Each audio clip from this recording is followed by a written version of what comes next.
I thought tonight. Good gracious. Perhaps as a reminder of my feelings for you. Is it a diamond? Yes. 56 carats to be exact. It was worn by Louis XVI, and they called it Le Coeur de la Mer. The heart of the ocean, yes. She's not worth it, Cal. Give it to me. Oh, excuse me, I got a little carried away there. Bravo to Billy Zane. Takes my breath away every time, doesn't he, ladies? We know that James Cameron's Titanic story revolves around the love story of a fictional couple.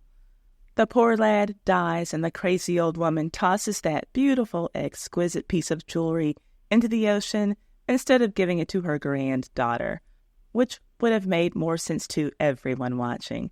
We all agree with that. Now, what was the inspiration for the Heart of the Ocean, and who was wearing it?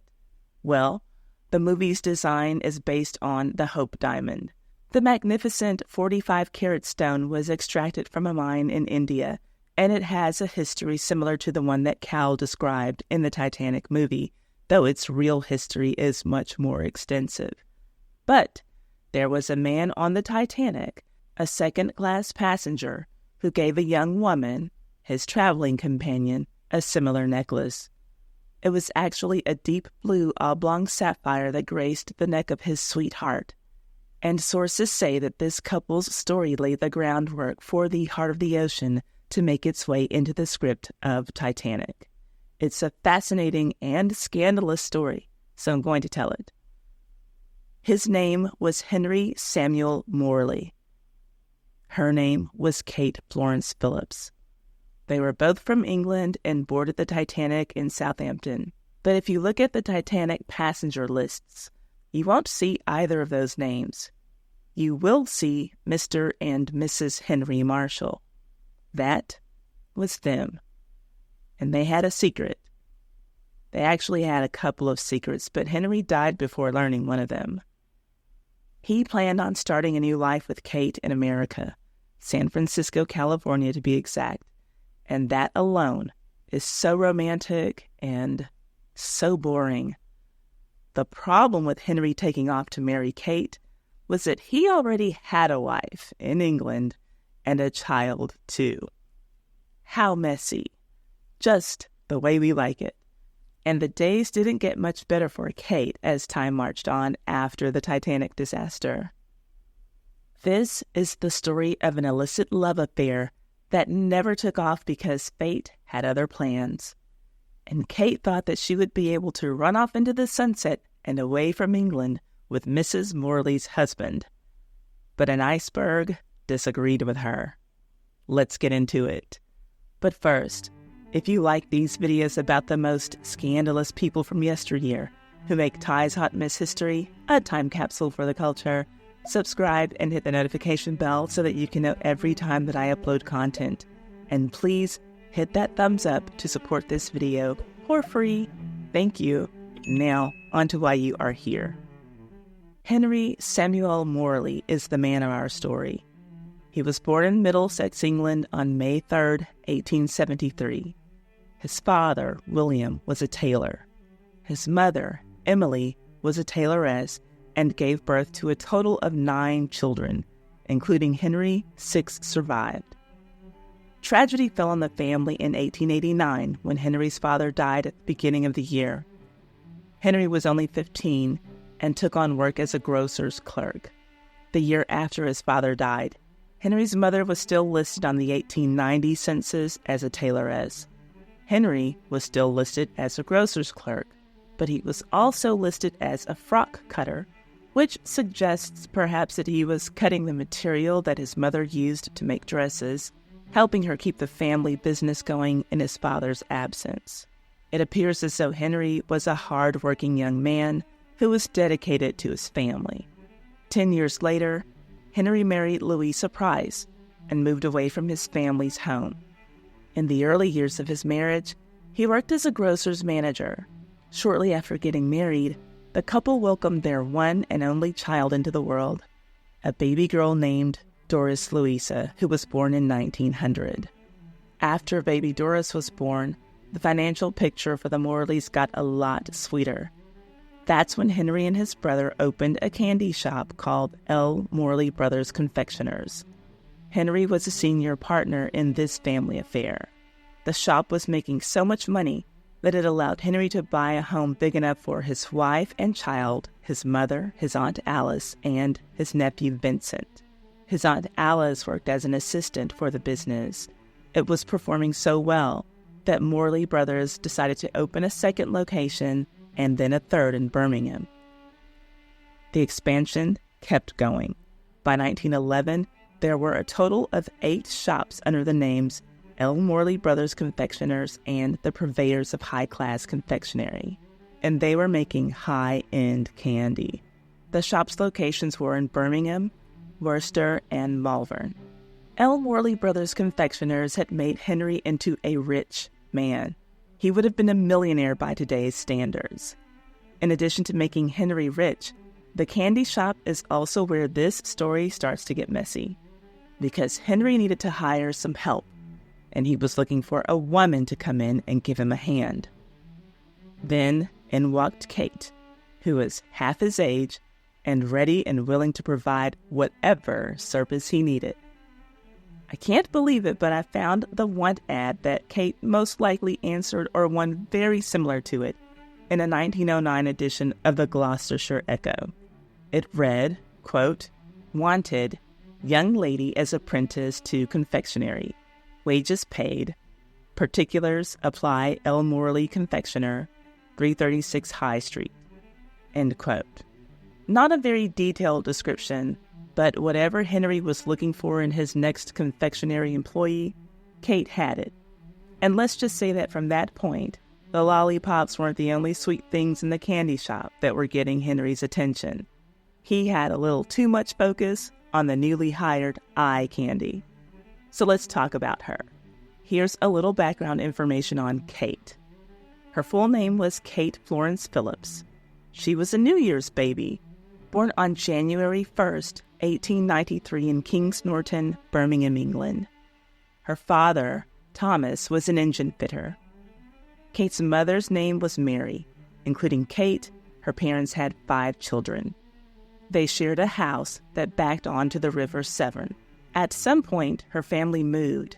The 1911 census shows her family residing at 34 Waterworks Road, Worcester, an address that would remain important to Kate well into her adulthood. She was described as an unmarried confectionery shop assistant, employed by Henry Samuel Morley in that census report. But the census didn't keep up with the data on extramarital affairs.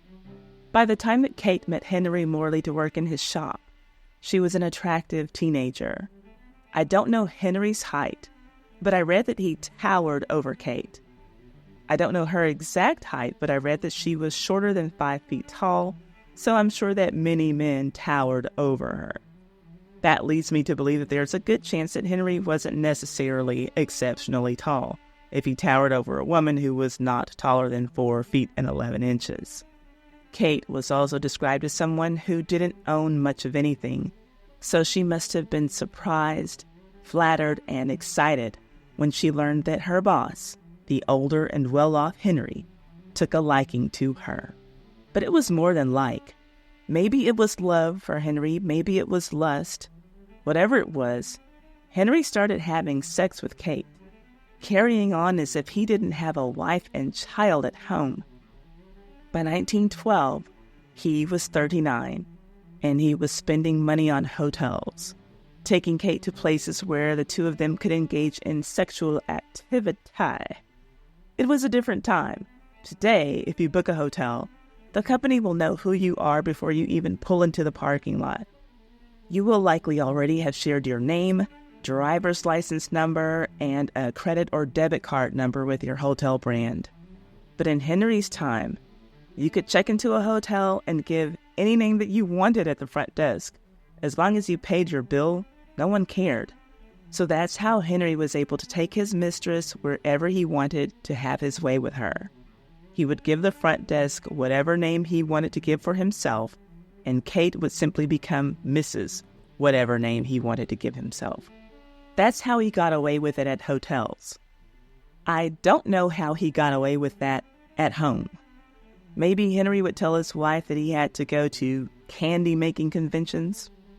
Yeah, babe, the International Candy and Chocolate Association is doing the thing, and I gotta be there, so see you in a few days. I don't know. Or maybe Mrs. Morley would turn a blind eye to his cheating. Like I said, he was practically a millionaire.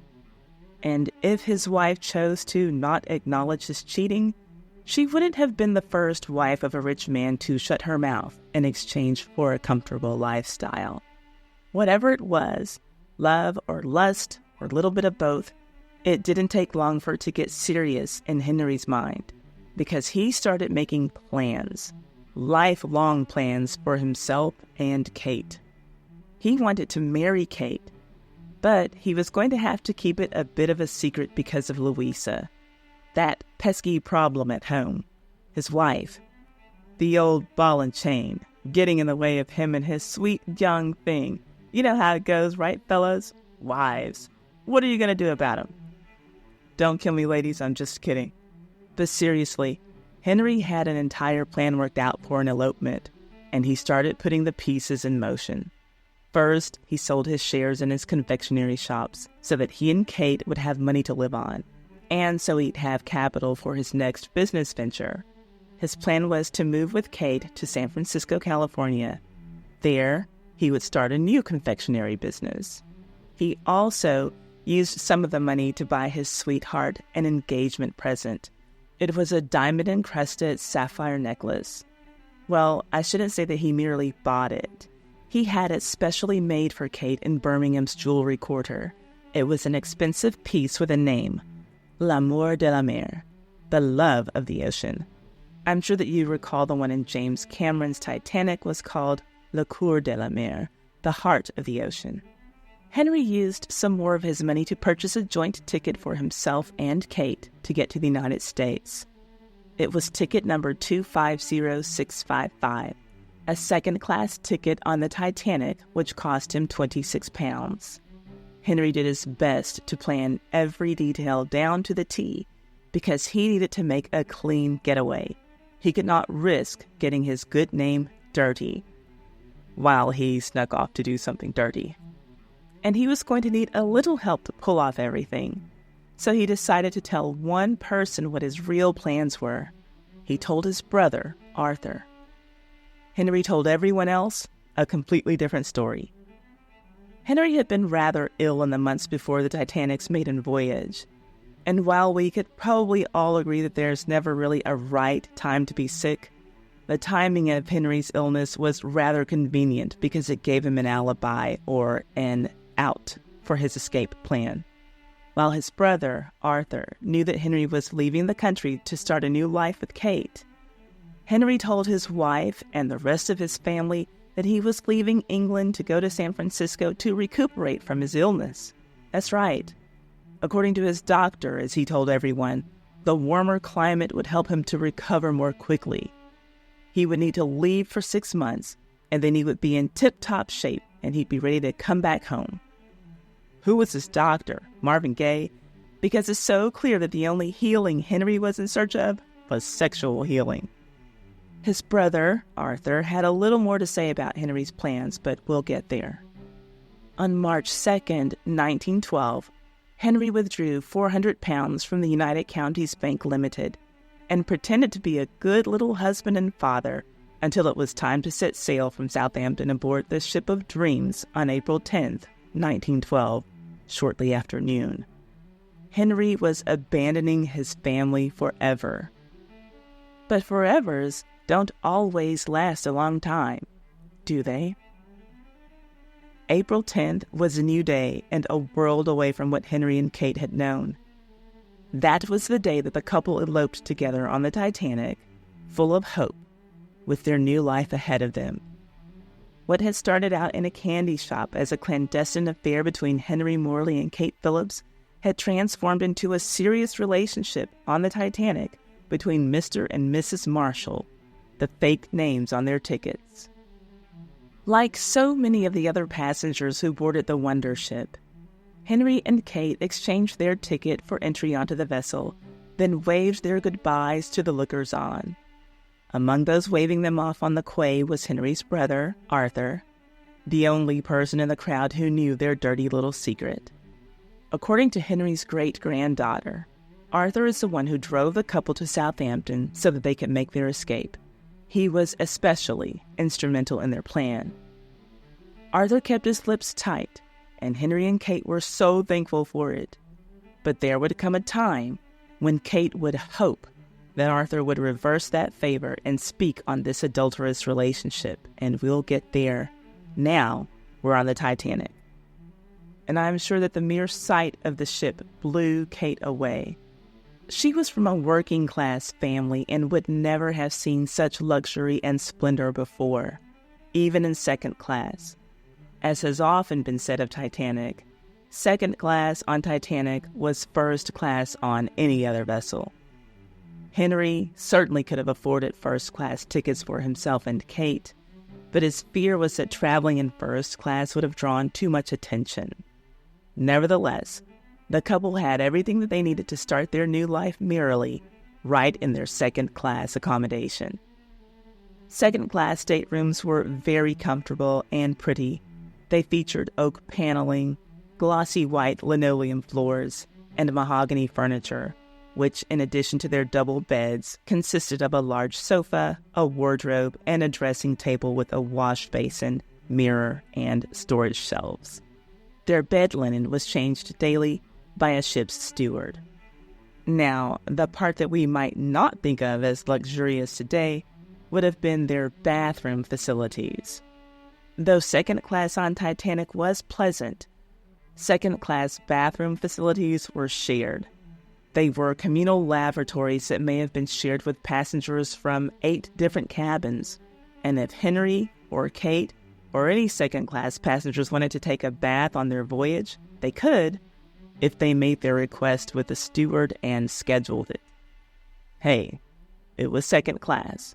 Not as luxurious as first class, but way better off than their fellow passengers below in third class, who only had access to 1 bathtub for women and 1 for men, for all of the 709 passengers in third class. Can you imagine having to share 1 bathtub with hundreds of people for days? Worse yet, can you imagine being the crew member responsible for keeping those areas clean? Well, there was one thing that the third-class passengers had that the first and second-class passengers did not have. It's something that we might consider a convenience today, and that's automatically flushing toilets. Now, this wasn't because White Star Line wanted to do something special for its poorest customers. Their reasoning was that most third-class passengers did not have indoor plumbing at home and would either not have known or remembered to flush the toilets after using them. If Kate would have had to pay her own way to get on the Titanic, she surely would have been in third class. But she didn't. She was having a grand time with Henry, where as second-class passengers, they also would have had access to a smoking room, an enormous outdoor promenade, and a library where their afternoon tea and coffee were served. They also had a well-appointed dining room that could seat at least 2,400 people, and, to add to its upscale ambiance, a pianist would play to entertain the diners while they feasted on food that was often from the same menu as first-class passengers. In this day and age, it was normal on luxury ships for the first and second-class passengers to have a lavish 5-day party. On Titanic, they only had a 4-day party, because, as we know, the voyage was cut short. Kate, as you recall, was described as a young woman who didn't have much of her own. So there's no doubt that her 4 days on the Titanic were the most lavish of her life. And Henry was so in love with her and would have had enough money to see to it that she had all of the proper dresses and outfits that Kate needed so that she could be a part of all of the festivities without missing a beat.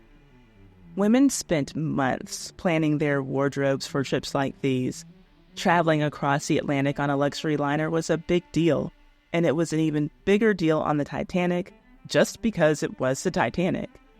But you know how it is. Even these days when we go on an exciting vacation, many of us plan way ahead for what we want to wear. We think about the photos that we want to take and how the outfit will look at the whatever landmark. In 1912, those women shared that same kind of excitement, but there were more rules about what they had to wear on the ships and when. The first and second class ladies would change 4 times a day. For that reason, many of them would bring their maids. Off-the-rack clothing for women wouldn't be popular until another 15 to 20 years. Women were still wearing corsets and would have needed some help getting into those corsets. We know that Kate didn't have a maid, and Henry didn't hire one for the voyage, so I'm sure that it's a safe bet that Henry was helping Kate put her clothes on and take them off. For Kate and the rest of the ladies in second and first class, the first outfit of the day was a suit for breakfast. The second was a tea gown for afternoon tea. Then at night, there was a different evening dress for each day of the voyage. On April 14th, just a few hours before Titanic struck the iceberg, Kate would have slipped into one of her fine evening dresses and dined on some of these menu items from the second-class menu from that night that we happen to have here. Maybe she and Henry enjoyed some consommé tapioca, curried chicken and rice, pureed turnips, and coconut sandwiches for dessert. Titanic's second-class menus had some delicious options. And finally, after that filling, appetizing meal, a nightgown for retiring to bed would have been Kate's 4th change of the day as a lady in second class. And on April 14th, that would be Kate's final outfit change on her Titanic trip. But of course, she had no way of knowing that. Kate was floating on cloud 9. This man for whom she was working changed her life and her economic status by proposing marriage to her. He promised her a comfortable life in America, and she had every reason to believe that what he promised would come true, because so far it had. She saw all of the planning and scheming that Henry had done to make their dream become a reality. She was in on all of it. Their plan had to work, for if anyone back home in England found out what they were up to, both Henry and Kate would have to live the rest of their lives as scandals, social pariahs. It would have been even worse for Kate because a woman was supposed to be respectable. A man would have been given some grace because he was a man. Like, how could he resist the wiles of a 19-year-old vixen? But Henry and Kate's scheme stopped working as soon as the Titanic stopped floating. After 4 extravagant, fun-filled days, the ship that was called the Unsinkable would sink. On April 14th, at 11:40 p.m., Titanic struck an iceberg. Henry knew that it was something serious straight away. We know that many Titanic passengers felt that same shift in the boat and did not take it seriously or allow themselves to feel comfort in the assurance that they were on an unsinkable ship. Well, Henry did the opposite. He told Kate to wake up. She, as we know, was wearing only her nightgown. He also was wearing his night clothes. After she put slippers on her feet, he took her up to the boat deck to get her loaded onto a lifeboat. After striking the berg, Titanic's designer Thomas Andrews surveyed the damage and correctly predicted that the ship had only about 1 or 2 hours to float before sinking. Then it was midnight, April 15th. The crew members readied the lifeboats for launch. Just days before, the Unsinkable had made the news all over the world, with stories boasting about her maiden voyage. This was the ship that everyone wanted to get a ticket to board.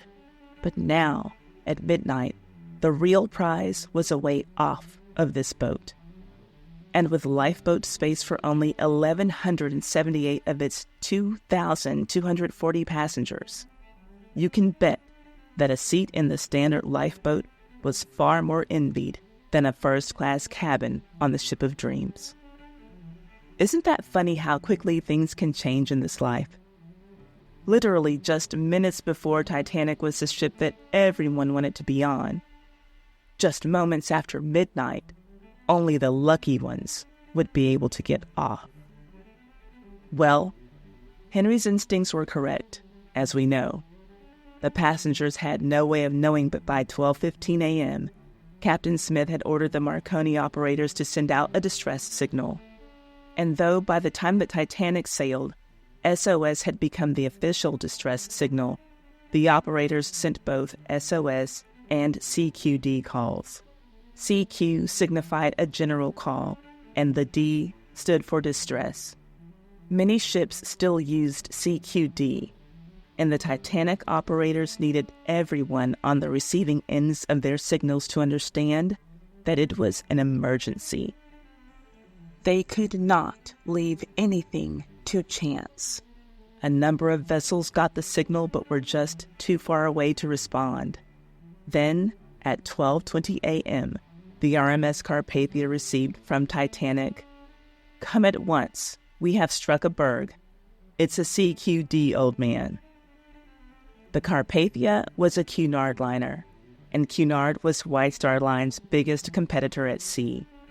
Thankfully, none of that mattered when they received Titanic's distress signal.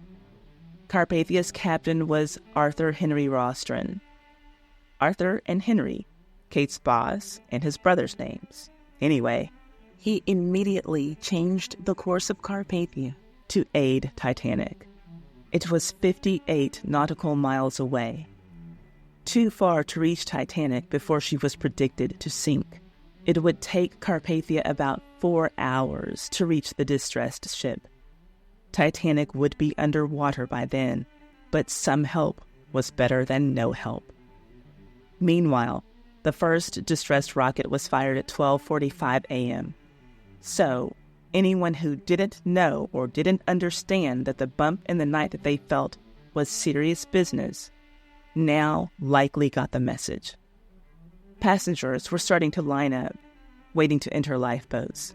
They were entertained by Titanic's 8-man band, led by Wallace Hartley. The musicians were initially playing in the first-class lounge when the voyage was going as planned, but after Captain Smith issued orders to evacuate, the band moved out to the boat deck. And I said that the passengers were entertained by them, but it is more likely that the frantic passengers were calmed by the band. They played for those who were entering lifeboats, and for the others who knew that their fate was to go down with the ship. None of the musicians would survive the sinking. Now, even though Henry and Kate were among the first to get to the boat deck, it appears that Kate was among the last to actually get into a lifeboat. Titanic historians, for the most part, agree that she got on lifeboat number 11, which launched from the starboard side at 1:45 a.m. A few sources say that she got on lifeboat number 13, but if the majority of the sources have it right, and she was on number 11, only one more lifeboat and 3 collapsibles would leave Titanic after this point. You might be wondering what took Kate so long to get on a lifeboat if she was, in fact, one of the first people lined up to get on one. The answer to that seems to be that Henry didn't want to let her go. It was after the trek from their cabin to the boat deck when Henry placed Kate's beautiful L'amour de la mer necklace on her neck one last time. Reportedly, he gave it to her on the first day of the voyage, and she wore it every night at dinner with one of her gowns.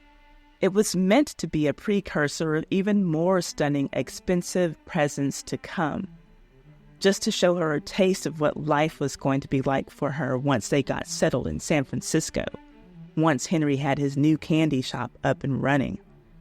But at this point, when it was clear to everyone the Titanic was going down, the beautiful necklace was looking more like a goodbye gift.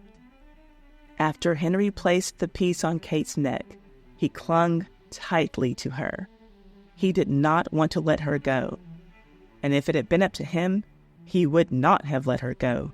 But crew members grabbed Kate and threw her into a lifeboat. Henry had just enough time to steal a kiss. There was no time for long, sad goodbyes. People were scrambling for their lives. Now, Kate was safely floating away from Titanic in Lifeboat 11, wearing only her robe, slippers, and sapphire and diamond necklace, and holding a small sealskin purse. Kate was freezing, but she was safe. And that was more than could be said for Henry Morley. She didn't know it at that time, but that kiss that he gave her on the boat deck would be the last one that he would ever give her. Henry did not make his way into a lifeboat. Henry could not swim.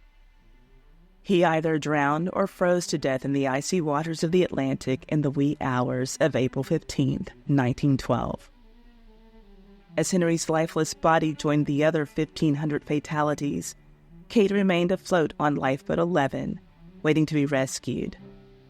The reality was that her lover, who was going to change her life, was gone forever. But what Kate didn't know at that time was that her love of the ocean necklace wasn't the only piece of Henry that was still with her. We'll get there. But first, we have to lay Henry to rest. It will be easy enough for us, but it was an emotionally difficult task for his family because his body, like so many other Titanic victims, was never recovered. Or if it was recovered, it was never identified and claimed by his family. Henry's death, while indeed sorrowful, was also a complication for the people he left behind. For starters, his brother Arthur had to come clean about knowing Henry's plan, but he only told as much as he needed to tell, as is evidenced by a small article in the Birmingham Post dated April 22nd, 1912. Here are the details that are laid out. Word reached Birmingham, England on April 20th that Henry was one of the victims of the Titanic disaster. His brother, Arthur, accompanied him to Southampton and watched him leave on the ship. And his brother really stuck to the script that Henry wrote before leaving. He told the paper that Henry left England to go to California in order to get well from a bout of sickness. Arthur also added that he had made a suggestion to his brother to take a German liner to Galveston, Texas, instead of taking the Titanic to New York. He said that he made this suggestion because he thought that a longer sea voyage might benefit his brother's health more. Now, we know that the Morley brothers were in on this plan together, and Henry wasn't leaving home because of his health, unless being sick of not having sex with a woman younger than your wife is a health risk. It might be. I'm not a doctor. But I wonder, if Arthur really did make this suggestion to Henry, did he do it because there would have been an even smaller chance that he would bump into someone on the ship who knew him? That's my guess. What do you think about that? Anyway, the brief article also stated that Henry left behind a widow and one child. Now that's not a lie, but it's not the entire truth. Henry left behind a widow, a child, and a fiancé, and maybe more. Before we get back to that fiancé, I have to point out that on the same page as this article about Henry's death is what was said to be the official list of survivors. Now, this was only a week after the sinking, and it's very clear that this list is incomplete and incorrect. I can tell at a glance because Madeline Astor's name is not on it. But something else stands out to me. Mr. and Mrs. Marshall are listed as survivors. And so is Miss Katie Marshall, but Kate Phillips does not appear on this list. They booked their tickets as Mr. and Mrs. Marshall. So it appears that there's a chance that Henry's alias is shown to be a survivor on the same news page where his death is covered. Yes, Marshall is a common enough name, but Kate was booked as his wife, so she wouldn't have been Miss Marshall.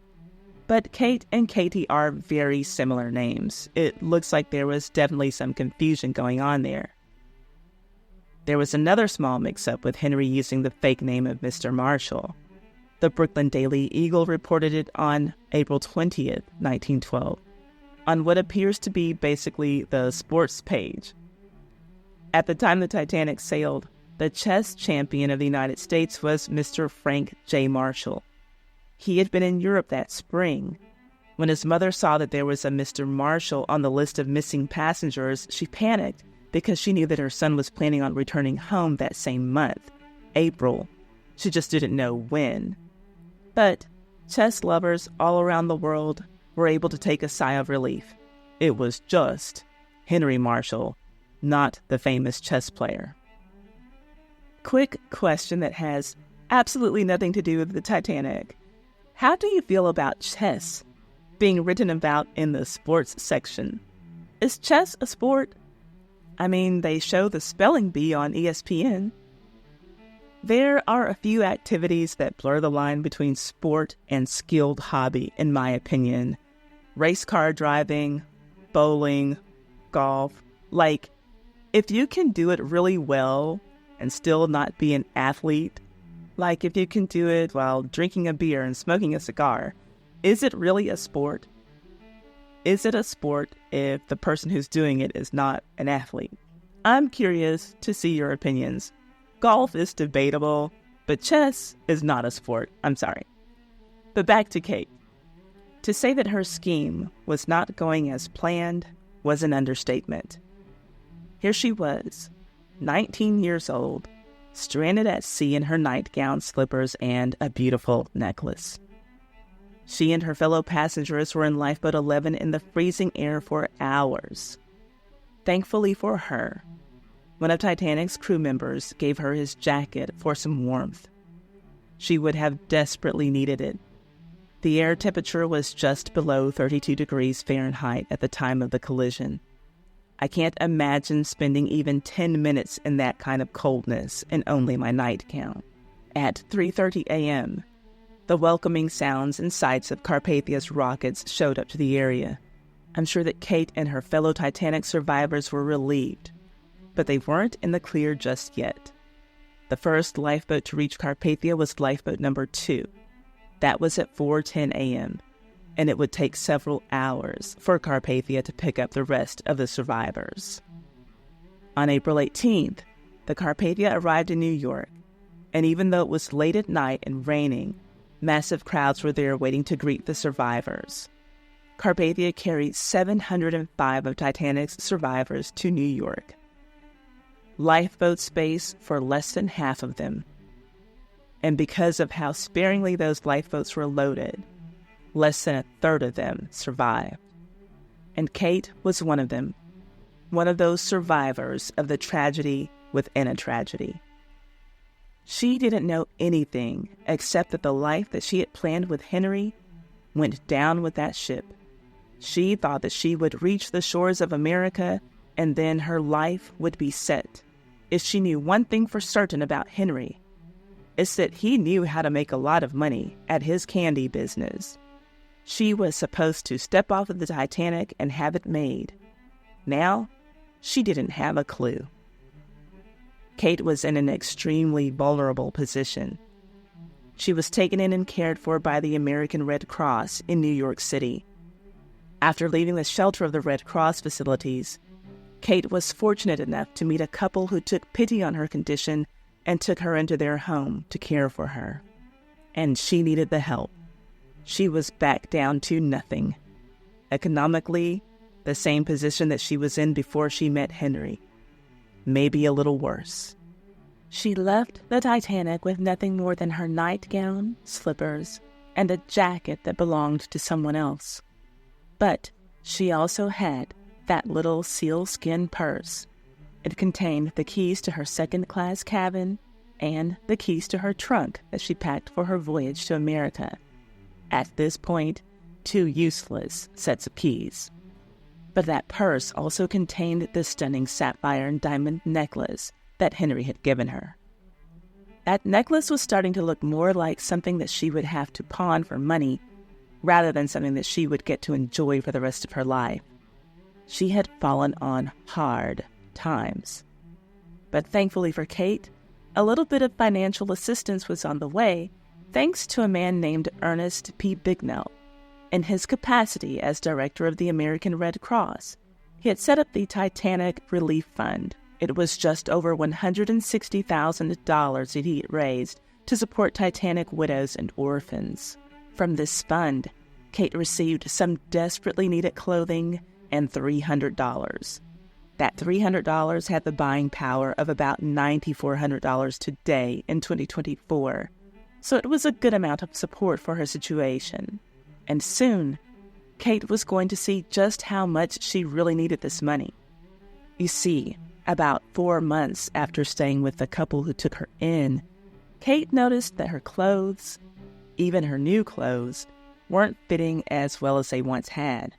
It was as if they had shrunk in the clothing dryer. But it was 1912, and she didn't have a damn clothing dryer. People wouldn't really have those for another 50 years. I told you earlier that we would get back to that British newspaper that said that Henry left behind a wife and daughter. Well, it turned out that Henry had given Kate one more gift. He left behind 2 daughters, one with his wife and a very new one with Kate. Yes, Kate was pregnant. It is thought that Kate conceived on the Titanic. Luxury travel accommodations might make some women throw caution to the wind more so than a normal day at home, so I won't judge Kate. But the couple who took her in did judge her and told her that they did not feel comfortable with the idea of boarding a pregnant single woman. They told Kate that she had to leave. So you can see that relief check came in right on time. Kate had to make new plans. She was only 19 years old. The only time that she had left home was to go away with Henry to America. Her only thought was to do what made sense to her, and that was to go back home to England. And she did. She made travel arrangements to return on another White Star liner, the Adriatic. Now, I gotta say, I do wonder why Henry didn't give Kate any money when he saw her off on the lifeboat. Maybe he thought that he would survive the disaster, or maybe he just didn't think about money in the middle of the panic. Either way, she really could have used that money that he took out of his bank before he got on the Titanic. Nevertheless, she was on her way back home, sailing back across the Atlantic. And by the way, I really applaud any Titanic survivor who could muster up the courage to get on another ship after living through that disaster. I frankly don't know how they were able to make it to New York on the Carpathia without needing to be sedated. But I do understand that Kate had to do what she needed to do in order to get home. But I am surprised that she, or any Titanic survivor, ever booked with White Star Line again. I would have at least wanted to cruise with Cunard, the company that rescued me. Nevertheless, that was Kate's decision. She was going back home on yet another White Star luxury liner. A quick bit of trivia about the Adriatic: it was the first ocean liner to feature a swimming pool. We can only imagine the emotions that Kate was experiencing on her journey home. If she ever had planned on returning home, it wasn't supposed to be like this, with no husband, no real future, and a baby in her belly.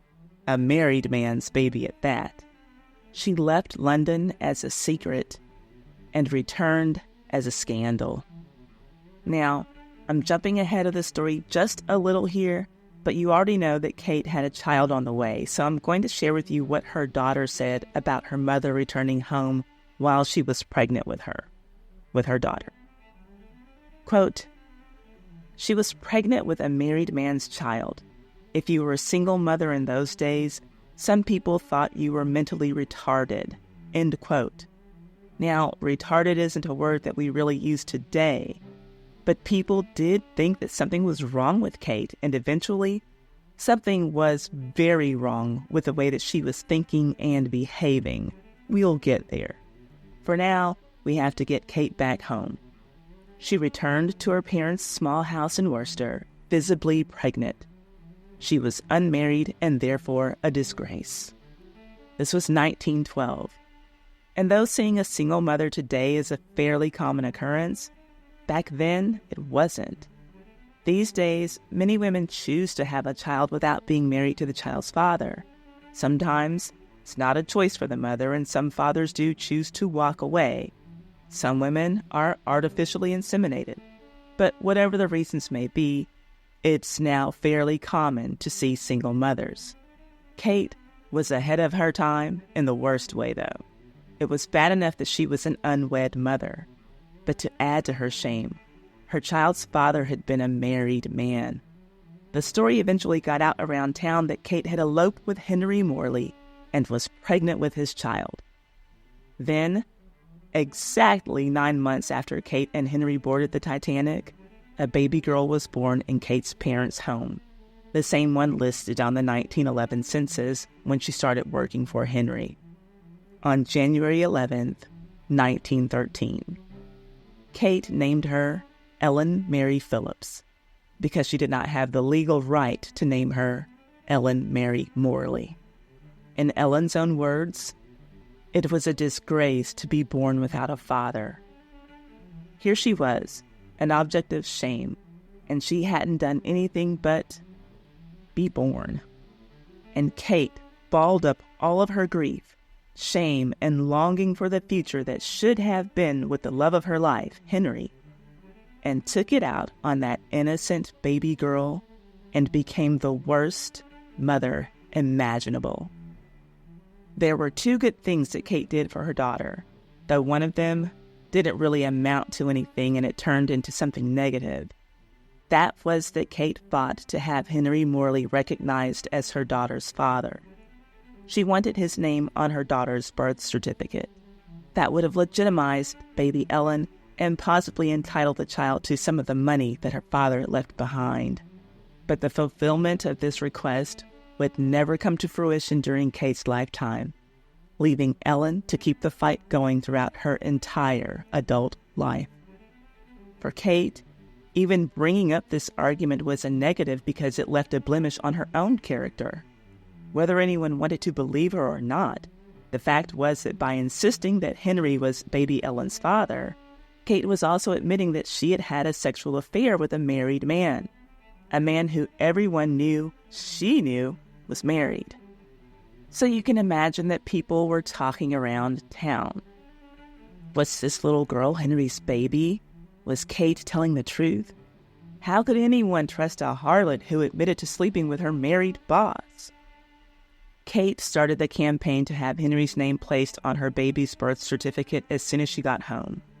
As she was marching on with her fight, Henry's family had their own pressing matter to deal with, Henry's will. If Kate could have gotten just someone to choose her side, she could have some money set aside for her daughter before she was born. Good old brother Arthur was the executor of what was left of Henry's fortune. It was £1,136. According to the CPI inflation calculator for the UK, that's a little over £160,000 today. That's roughly 200,000 USD for my fellow Americans. Definitely not enough money to live on without having to work, especially when we take into consideration that that amount was divided amongst Henry's creditors and family members. But even a fraction of the estate would have been a help to Kate. And, after all of the math was done, at the end of September in 1912, just months before Kate was due to deliver the baby, Arthur came up with a nice round figure to give Kate from the will. 0. It doesn't get any rounder than that. We know that Kate was only trying to do what was best for her daughter, and if we're being honest, she was trying to make her own life a little easier too by lightening her financial load. But that just didn't work out. She was starting to learn just how tough life was going to be as a single mother in 1912. People talked, and nobody had anything good to say about a young, sneaky husband stealer. Henry and Kate, with their narrow-minded decision-making, had created some difficult pathways forward for everyone to navigate. How do you think you would have handled this situation if you were one of Henry's close family members and Kate needed your help? If Kate had come to you and said, "I'm sorry for trying to run off to America with Henry, but will you please allow me to put his name on my daughter's birth certificate and give me some money?" Do you think that you would have told her yes if you were Henry's brother? What if you were Henry's wife? I mean, she had to have known the truth. They all knew. One Wednesday morning, neither one of them shows up at work. Or ever again. If Henry was ready to run off and marry Kate and leave home in such a sloppy way, he was likely talking about her way too much to his family and friends. Way more than he did about his other employees. Can you picture him telling his wife things like, "Kate's so young and already so smart at, candy. I can't wait to see her at work tomorrow, babe." Anyway, the other good deed that Kate performed on the behalf of her daughter was more beneficial. Even though it may sound cruel, and Kate's intentions behind it didn't necessarily have her daughter at the forefront of her mind, and that is that she left her daughter behind shortly after giving birth to her. Kate left baby Ellen to be reared by Kate's mother and father. While it's sad to think of a child not having the love of her mother, Kate's parents' house was the best place that Ellen could have been. And for a little more than the first decade of her life, that's where she was. Ellen thought that her grandparents were her mother and father, because Kate would only come to visit the child occasionally, but Ellen never knew that Kate was her mother. Thankfully for Ellen, her grandparents doted on her and she grew up in a loving environment. And Ellen loved her grandparents. Her grandfather, Kate's father, was still working at a job that brought in a decent wage, and Ellen's grandmother, Kate's mother, stayed at home. She made Ellen's dresses, which Ellen thought were beautiful, and Ellen's grandparents sent her to a private convent school. By the way, it was Henry's brother, Arthur, who paid for Ellen's education. This was 100% an acknowledgement that Henry was Ellen's father. The Morley family could never publicly admit it, but they definitely knew the truth. Reportedly, Ellen looked a lot like Henry, so much that it probably seemed silly to deny their relation. But the young Ellen didn't know anything about that paternity mess. Ellen called her grandparents Mum and Dad. As far as she knew, they were her parents. Kate left Ellen with her parents so that she could go off and start a new life for herself in London. But sometimes she would drop in and visit her daughter. Here's how those visits went, according to Kate's daughter, Ellen. Quote, "Sometimes she would come for a visit, but of course I didn't know who she was. She would sweep in, hug me tightly, make a fuss of me, then leave again. For some reason, I didn't like it and dreaded her visits. It wasn't until much later that I found out who she really was." End quote. Ellen's days with her grandparents were filled with love and laughter. They had a family punt. That's a long, narrow, flat-bottomed boat that's square at both ends and propelled with a long pole, kind of like a canoe. Some days they would take the punt out on the river. There was a special seat for Ellen, in which her grandparents would strap her really tight. Her grandfather would always say, while they were out enjoying their river outings, quote, "We'll make sure you don't drown," end quote. It was a joke that Ellen didn't understand. She wouldn't understand what it meant until she was a teenager. Apparently, whatever plans Kate had made for herself in London were not working for her. She wasn't able to make the money that she needed to provide for herself, let alone a child. Then, in walked Arthur Morley back into Kate's life. He was Ellen's uncle, though he would never say it publicly.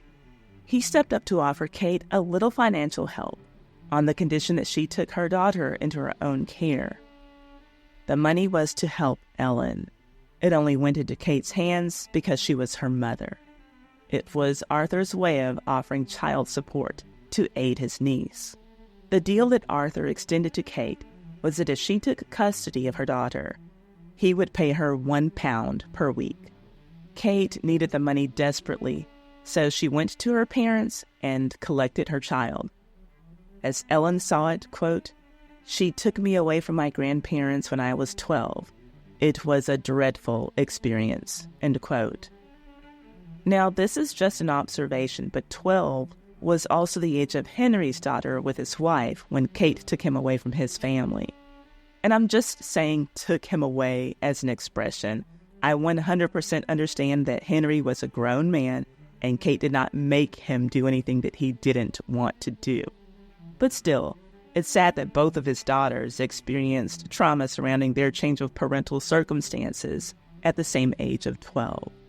The day that Kate took custody of Ellen, Ellen's life was changed, and not for the better. She said that her mother was always cruel to her, and she remembered the nasty words that came out of Kate's mouth as soon as they left her grandparents' house. They were, "You're no longer a lady now, madam."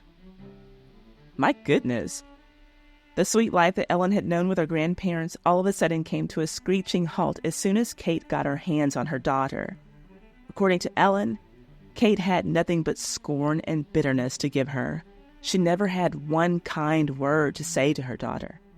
The beautiful clothes that Ellen's grandmother had made for her, Kate replaced them with coarse black stockings and boots. She would often hit Ellen, beating her legs with a stick.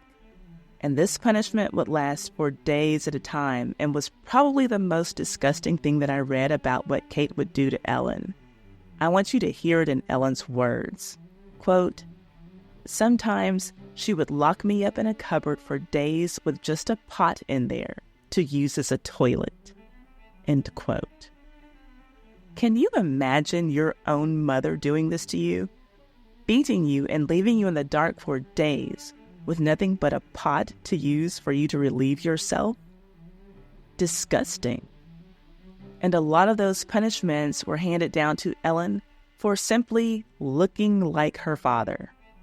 That's what she had done wrong.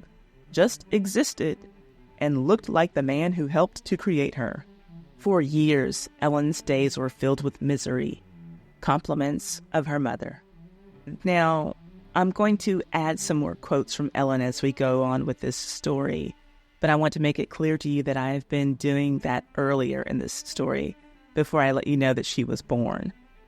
I love you as viewers and listeners of my content, and I know that some of you do your own research, buy the books that are listed in my sources, and even pause the screen to read the articles that I display in my videos. That being said, there are times when most sources revealed a detail contrary to what Ellen said. In those moments, I have deferred to Ellen's recollection since she would have heard the story firsthand from her mother. But I will let you know what the other sources say so that you can decide for yourself or do your own research to draw your own conclusion. So far, there have been minor details that don't affect the course of this story. For instance, some sources say that Kate returned to England on the Celtic, but Ellen said that it was the Adriatic, so I went with that. I just trust that she remembered what her mother told her, and she would have no motive to change the story. I also got from Ellen the detail regarding why it took so long for Kate to get on a lifeboat, being because, as she retold it, that Henry clung to her and refused to let her go. But back to Kate and Ellen. Kate's relatives and friends said that she was never the same after returning home from the disaster. And I don't think that we would expect any person who survived Titanic to be the same person that they were before such a horror. But that didn't excuse Kate's abuse of her daughter. After Kate had given up on the fight to have Ellen legally recognized as Henry's child, she rarely spoke of him. That's understandable. I'm sure that thoughts of him were a source of pain for her. But what is not understandable or justified in any way is the pain that she caused her child just because Henry was gone. It wasn't Ellen's fault. Kate treated her daughter like she was a servant or even worse, a slave. Ellen's teenage years were filled with orders and beatings from her mother.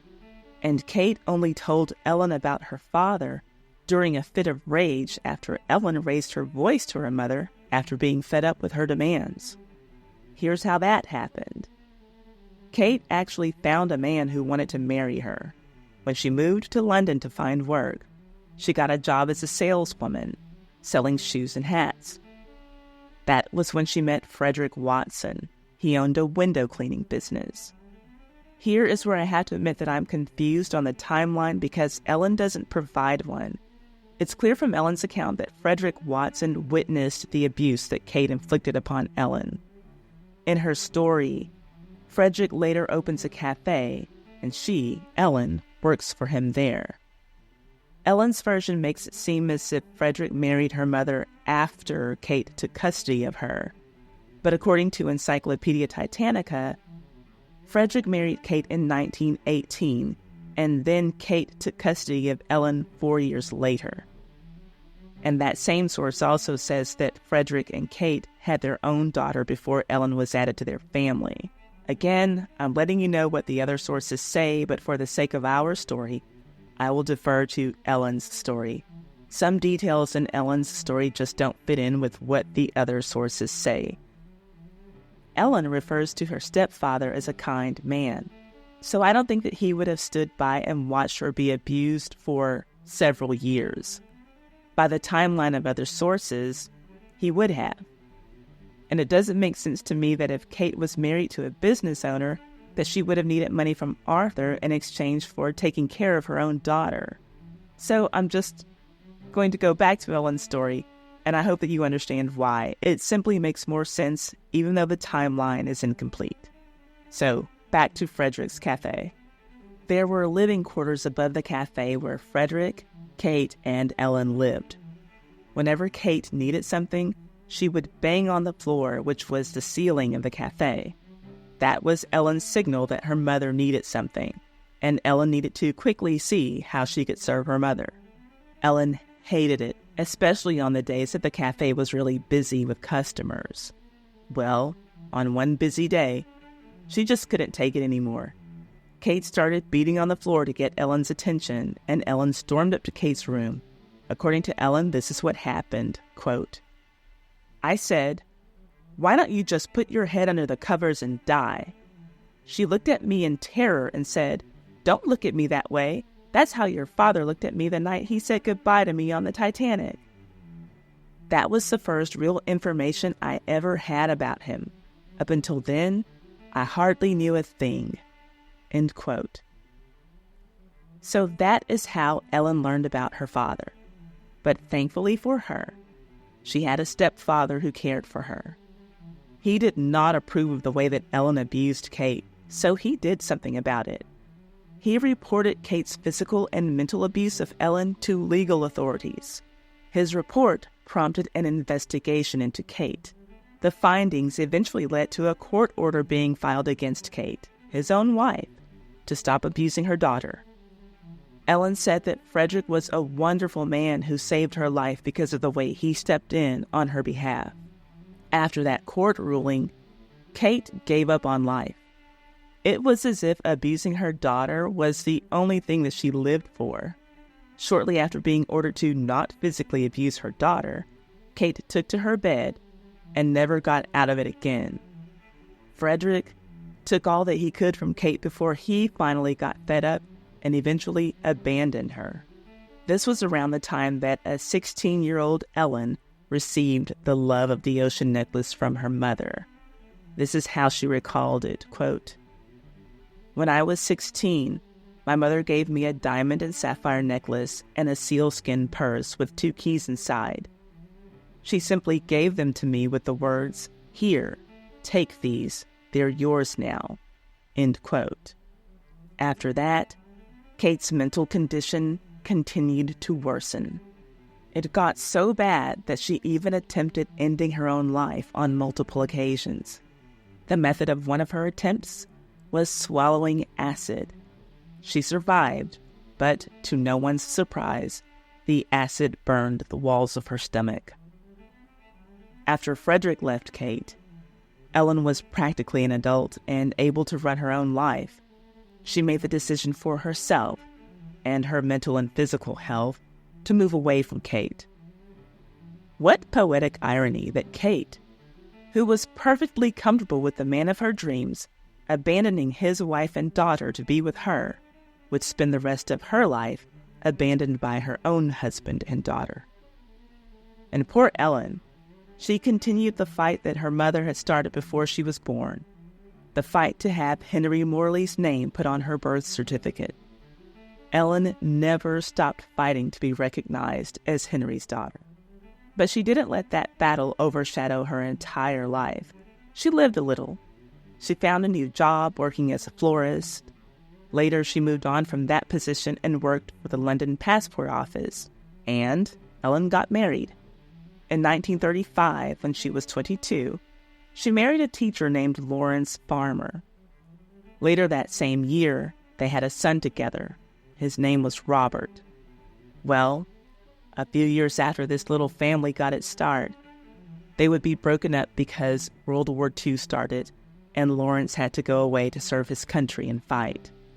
This is where Ellen allowed her mother's bad example to guide her life. She shamefully had a sexual affair while Lawrence was on the front lines, in the trenches, fighting for king and country. That's right. Before her husband came home, Ellen was in bed with a new man, a bus driver named Frederick Walker. Well, of course Lawrence didn't want for his son to be reared by this other man, and in his mind now his whorish wife. So he took Ellen to court for custody of little Robert. And Lawrence won. After gaining custody of his son, Lawrence sued Ellen for divorce, and he won his divorce as well. Maybe that made Ellen feel like a winner, because after getting divorced, she did what she wanted to do anyway. And what she wanted to do was marry Frederick, and she did in 1944. Now here she was, kind of following her mother's footsteps, having an affair and losing custody of her child. Speaking of her mother, Kate, with no one left to care for her, was put into an insane asylum, and that is where her story ended. Most sources say that Kate's final ending came in 1964, but Ellen says that her mother died in 1958, alone in the asylum. By that time, Ellen had been apart from her mother for years and only saw Kate's death as a blessing. She didn't even know when it happened exactly. She was told months later by an aunt. Ellen turned out to be a lot more like her mother than she'd ever hoped to. As an adult, she never forgave her mother, but she understood her. Kate abused Ellen because, in Ellen's words, she was the embodiment of Kate's troubles, and Kate just couldn't get over it. Fast forward to 1989. Ellen was still fighting to have Henry's name put on her birth certificate. By this time, she was 76 years old. She got a special treat that year. It wasn't the treat for which she had been fighting for decades, but it was something that was almost just as sweet. Mike Grundy, who was a columnist for the Worcester News, had run a story about 3 men who died on the Titanic. One of those men was Ellen's father, Henry. And Mike Grundy presented to Ellen the photograph of Henry that he was going to use in his story. In his words, "When I handed her a photo of her father, she cried." That was Ellen's first time seeing her father's face in a clear photo. The following decade was not kind to Ellen at all. In the 1990s, she was living in Perthshire and had become an elderly woman who had fallen on hard times financially. In a moment of desperation, she did something that she never thought she would have to do. For most of her life, she had in her possession that same little sealskin purse that Kate had when she left the Titanic. In that purse had always been the keys to her parents' cabin and Kate's sapphire and diamond necklace. The content of that purse went from being a family heirloom to fast cash in an instant when Ellen found a buyer, a Southampton dealer who was delighted to get some Titanic relics. According to Ellen's granddaughter, Ellen was paid only £450, about $560, for all of those items, necklace included. And that's just a little more than $1,000 today. The piece was easily worth a 5-figure amount. That should tell us just how desperate she was to get her hands on some money. Ellen remained in Perthshire until her death, on October 29, 2005. She was 92 years old, and in those 92 years, the question of her paternity was never definitively or publicly resolved. I'm sure that Ellen would have found bittersweetness in the revelation that DNA testing proved her right in December of the year 2020. It was then that DNA comparisons of members of the Phillips and Morley families conclusively established that Henry Morley was the father of Ellen Mary Phillips, 15 years after her death. Ellen was certainly no saint, but I do find it sad that for her own sake, she never got the proof of paternity that she had sought her whole life. This, in and of itself, is confirmation for me that though Ellen Mary was not yet born when the ship and her father slipped under the surface of the Atlantic Ocean that early morning, that she was still in every way a survivor of the Titanic disaster. As for the other people left behind in the wreckage of the Henry and Kate affair, they remained faithful to their partners. Henry's abandoned wife turned widow, Louisa, never remarried. She died on September 1st, 1930.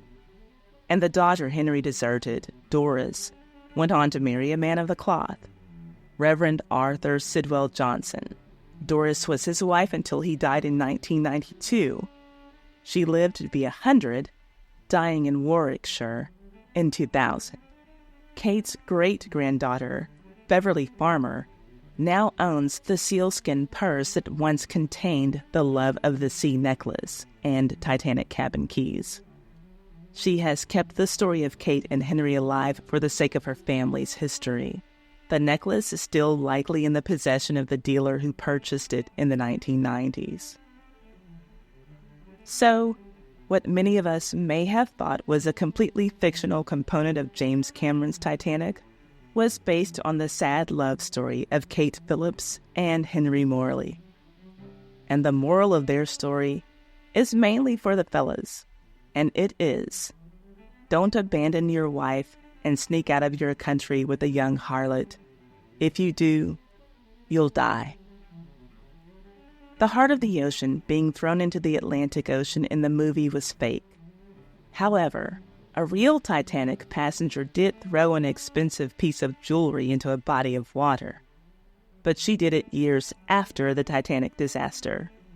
She was Madeline Astor, the wife of Titanic's richest passenger, John Jacob Astor, who bravely died in the sinking.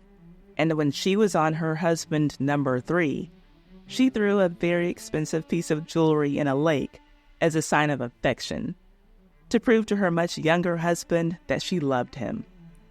That wasn't the only thing that she did that was foolish during the course of that relationship.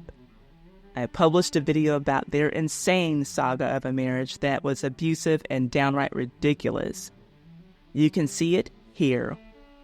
I'll also leave links to it in the description box and in the pinned comment for this video.